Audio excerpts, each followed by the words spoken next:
नमस्कार मंडळी, भक्तीच्या परसबागेत आपण उभे आहोत आणि हे आपलं पपईचं झाड.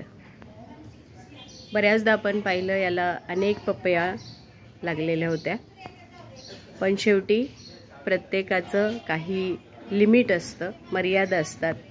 भार हा भारच असतो. हे आपलं पपईचं झाड, जे मुख्य झाड शिडीपासून वरती जाऊन भरपूर उंच वाढलं होतं आणि आज अचानक वरच्या पपयांचा भार असह्य झाल्यामुळं ते झाड असं अर्ध्यातून तुटलं आणि या ठिकाणी ते असं पडलंय.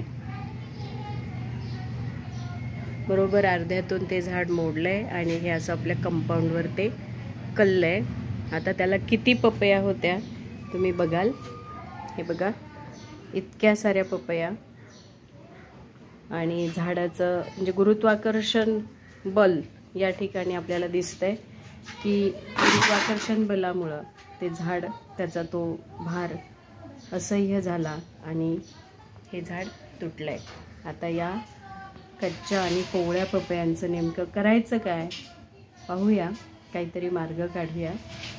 या कच्च्या पपयांची आपण भाजी करू शकू किंवा आणखीन काही. खरं तर अशा या पपया यांच्यावर टुटी फ्रुटीची प्रक्रिया केली जाते.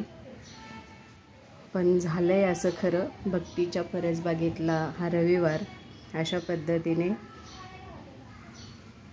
कामाला लावणारा ठरलाय. झाड पडल्याचं प्रचंड दुःख आहे, पण आता जे आहे ते आहे, स्वीकारूया आणि पुन्हा त्याच्याच बाजूला वाढणाऱ्या नव्या रोपाच्या पपयांची वाट पाहूया. हे बघा, शेवटी एवढ्या पपया निघाल्या, एक टब भरून. आणि ह्या कोवळ्या कोवळ्या पपया आता ह्या पिकायला ठेवूया आणि ह्या भाजीला वापरूया. ज्याला हव्या त्यांनी वानवळं न्यायला हरकत नाही.